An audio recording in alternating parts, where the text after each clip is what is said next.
History is filled with powerful kings and emperors. But what about the queens and empresses who ruled alongside them, or even in the shadows? Today, we're diving into the incredible story of one of history's most underestimated rulers, Theodora, the Empress of the Byzantine Empire. Her journey from the lowest rungs of society to the pinnacle of power is more dramatic than any TV show.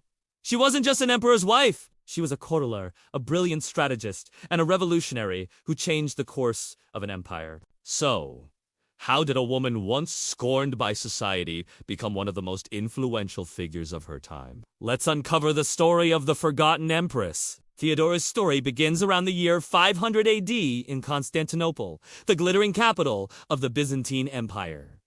But her childhood was far from glamorous. She was born into a poor family. Her father, a humble bear trainer for the city's famous hippodrome, the epicenter of entertainment and political life. After her father's early death, Theodora and her sisters were forced to find work to survive.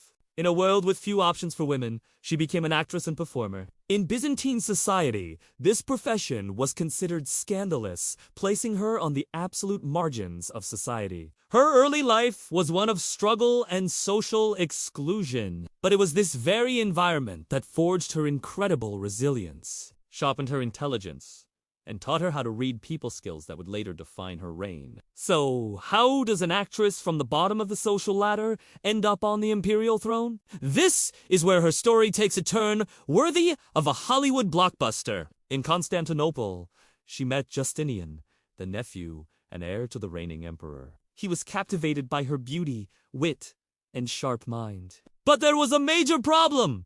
A law forbade men of senatorial rank from marrying actresses. For Justinian, this was unacceptable. He was so determined to marry Theodora that he had the law changed specifically for her. This act alone shows just how powerful her influence on him was, even before they were married. In 527 AD, Justinian ascended to the throne, and Theodora was crowned alongside him as Empress of the Byzantine Empire. From the very beginning, it was clear she would not be a ceremonial wife. She was his equal, his partner in power, ready to rule an empire. Once crowned, Theodora wasted no time, establishing herself as a true force in Byzantine politics. She wasn't content to simply wear the crown. She was determined to wield its power. She actively participated in state councils, offering her opinions on everything from foreign policy and military strategy to religious debates. Justinian, who was a brilliant ruler in his own right, famously trusted her judgment above all others. He saw her not as a subordinate, but as a gift from God and his most valued advisor. Theodora ruled with a political intelligence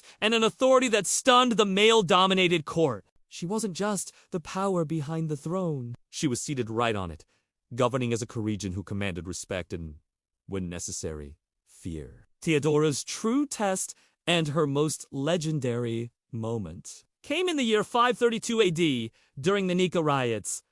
What started as a protest between rival chariot racing factions in the hippodrome exploded into a full-blown rebellion against Justinian's high taxes and authoritarian rule. The city of Constantinople was set ablaze, and the mob declared a new emperor. Justinian's advisors and top generals panicked, urging him to flee the city and save his life. The empire was on the brink of collapse. As Justinian prepared to escape, Theodora stood up and delivered one of the most powerful speeches in history. She refused to run, declaring that she would rather die an empress than live as a fugitive. She famously told the council, "Purple is the noblest shroud."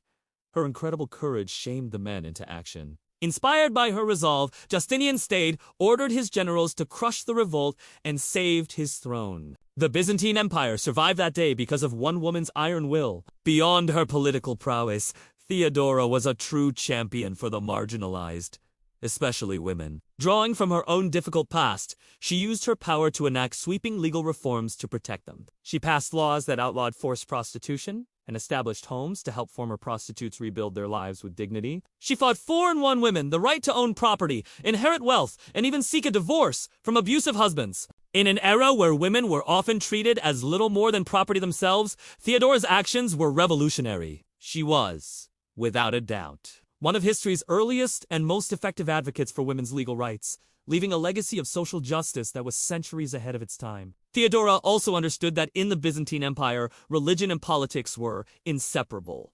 while the official state religion was Chalcedonian Orthodoxy. Theodora personally supported a different Christian doctrine known as monarchy, which was popular in eastern provinces like Egypt and Syria. This created a delicate political balance. While Justinian officially enforced orthodoxy, Theodora secretly protected Monophysite bishops and leaders from persecution. This wasn't just a matter of personal faith. It was a brilliant political strategy. By showing sympathy to these religious minorities, she helped maintain their loyalty to the empire, preventing religious divisions from tearing it apart. She expertly used faith as a tool to unify a diverse population and strengthen imperial authority from within.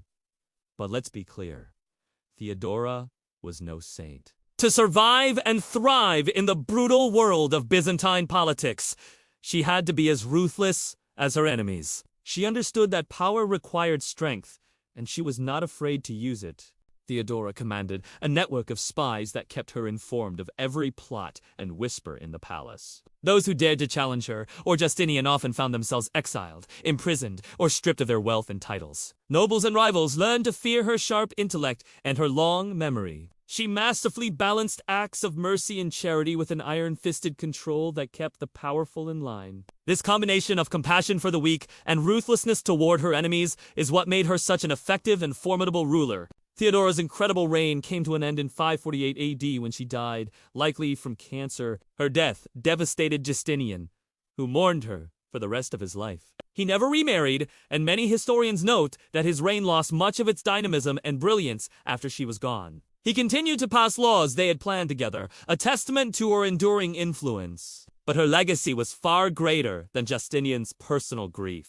The legal reforms she championed, especially for women, remained in place. The political and religious stability she helped forge endured for generations. Theodora had done more than just save an empire during a riot. She had fundamentally reshaped its laws, its social fabric, and the very identity of imperial power. So, if Theodora was this influential, why is she so often overlooked? The simple answer is that history has often been written by men, for men. After her death, biased chroniclers, like the historian Procopius, sought to diminish her role. In his official histories, he praised her. But in a scandalous text called The Secret History, published after her death, he tried to destroy her reputation, painting her as a demonic and manipulative seductress. For centuries, this slanderous account tarnished her image. It is only in recent times that modern historians have begun to look past the prejudice and reassess the evidence,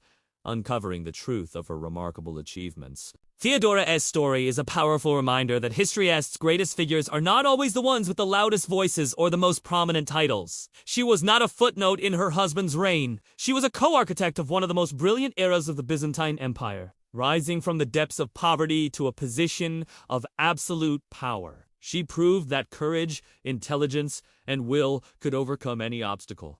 Her legacy shows us that the history we've been taught is often incomplete, and that some of its most powerful rulers were not kings at all, but forgotten emperors. Thank you so much for watching. If you enjoyed this journey into the life of Empress Theodora, don't forget to like, subscribe, and hit that notification bell for more stories of hidden figures from history. See you next time!